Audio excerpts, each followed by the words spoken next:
Assalamualaikum warahmatullahi wabarakatuh. Sahabat-sahabat yang tergabung dalam pelatihan Self Improvement Academy di Lampung. Hari ini saya ingin menyampaikan kepada Anda terkait seni bertanya dan mengontrol dengan pertanyaan. Ilmu ini penting karena setelah Anda menemukan pelanggan potensial dan Anda mengetahui kebiasaan dan perilaku gaya sosialnya, Anda bisa menerapkan strategi seperti apa kalau Anda berbicara dengan orang ekspresif, dengan orang analitik, dengan orang amiable, dan orang driver. Di dalam Anda strategi, Anda harus menguasai ilmu ini. Ilmu yang dinamakan seni bertanya dan mengontrol dengan pertanyaan. Sahabat, jika Anda berbicara kepada pelanggan Anda, maka hanya yang Anda mengetahui dengan sempurna, dengan baik saja yang Anda bisa bicarakan dengan benar dan baik. Ingat itu. Apa yang Anda alami, Anda ketahui, Anda pahami dengan benar, itu yang bisa Anda sampaikan kepada pelanggan Anda dengan baik dan benar. Oleh sebab itu, kalau Anda bertemu dengan pelanggan yang potensial tentunya, Anda harus mendorong dengan pernyataan dulu. Baru kita tarik dengan pertanyaan-pertanyaan. Tujuannya apa ini? Tujuan apa? Supaya dia bisa menjawab pertanyaan Anda. Supaya Anda berhasil melakukan eksplorasi dan eksploitasi untuk menemukan kebutuhan-kebutuhan di dalam bisnis mereka. Untuk menemukan keinginan dan kebutuhan di dalam bisnis mereka. Loh, sebab itu sahabat, alasan mengapa kita, Anda atau saya kalau jumpa pelanggan menanyakan pertanyaan-pertanyaan adalah untuk mempelajari bagaimana cara mengarahkan sebagai ganti dari pendapat kita yang kuat.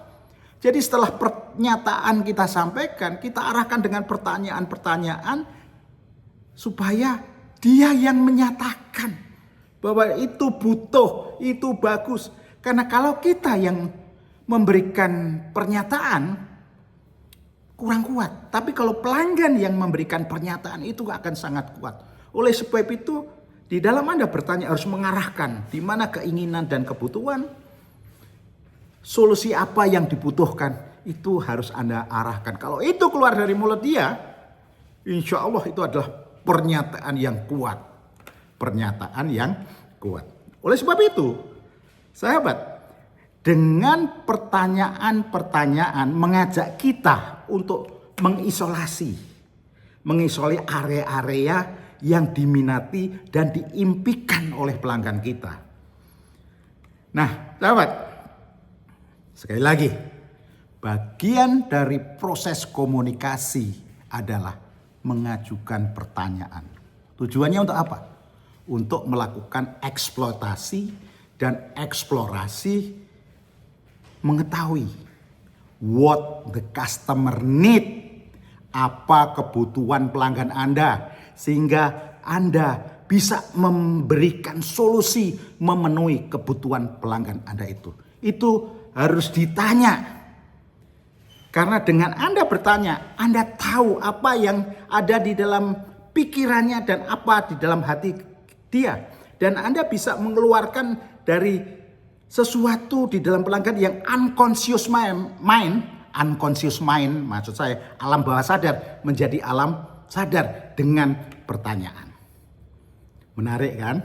Seni bertanya dan mengontrol dengan pertanyaan. Nah, sahabat, di dalam seni bertanya dan mempengaruhi dengan pertanyaan, yang harus Anda lakukan pertama, pertanyaan-pertanyaan yang Anda sampaikan dapat dipergunakan untuk merangsang emosi lawan bicara Anda.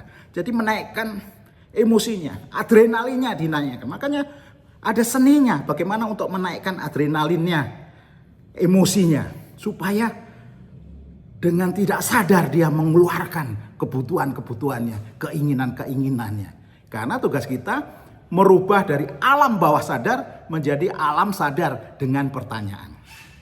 Oleh sebab itu sahabat, pertanyaan-pertanyaan yang Anda harus sampaikan itu bisa mengisolasi suatu jawaban dan mengatasi keberatan-keberatan lawan bicara Anda.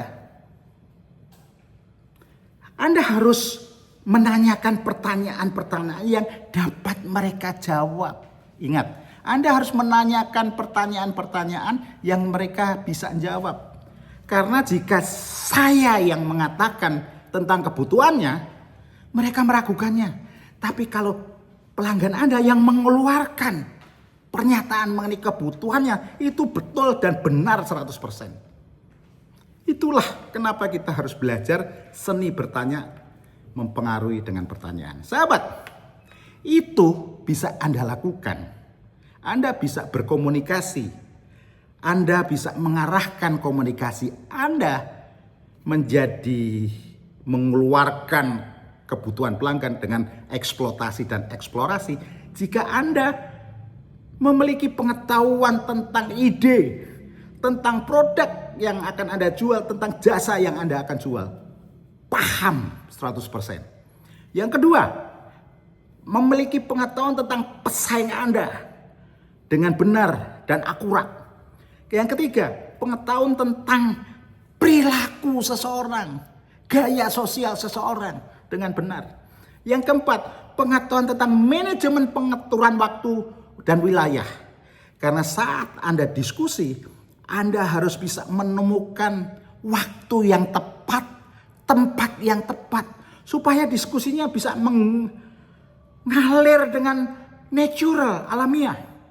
Yang kelima, pengetahuan tentang kelebihan dan kelemahan produk Anda dan produk pesaing Anda. Itu Anda kalau memiliki 5 tadi, insya Allah Anda bisa mengontrol, mengarahkan pertanyaan untuk melakukan eksploitasi dan eksplorasi, menemukan kebutuhan pelanggan, menemukan what the customer need. Nah, apa yang akan kita pelajari di dalam seni bertanya dan mengontrol dengan pertanyaan? Pertama, bagaimana pertanyaan-pertanyaan membantu sepenuhnya mengarahkan seseorang, mengarahkan pelanggan kita. Yang kedua, bagaimana pertanyaan-pertanyaan dapat merangsang emosi seseorang, mengeluarkan yang di dalam hati, di bawah sadarnya, kebutuhan-kebutuhan yang terselubung ini bisa keluar. Itu bisa ditutul dengan pertanyaan-pertanyaan yang refleks. Makanya yang ketiga, nanti akan kita pelajari teknik bertanya refleks. Kalau pertanyaannya refleks, jawabannya juga refleks. Itulah apa yang akan kita pelajari dalam seni bertanya dan menanyakan dengan pertanyaan. Nah, Krishnamurti, seorang filsuf dari India, mengatakan jawaban yang Anda inginkan tergantung dari pertanyaan yang Anda ajukan. Oleh sebab itu Anda harus kuasai masalahnya, kuasai semuanya, baru Anda bisa bertanya dan bisa mengarahkan. Apa manfaat dalam menemukan kebutuhan lawan bicara kita? Manfaatnya apa? Yang pertama, kita memegang kendali dalam komunikasi. Yang kedua, kita bisa mengarahkan untuk mengetahui kebutuhan, sehingga Anda bisa memberikan solusi atas kebutuhan itu. Yang ketiga, memperoleh kesepakatan berupa konfirmasi ya, dan ya. Di bagian pertama itu dulu. Saya di bagian kedua akan saya lanjutkan untuk membahas yang lebih dalam lagi bagaimana tekniknya bertanya. Menarik, sahabat-sahabat. Sampai bertemu lagi di bagian kedua.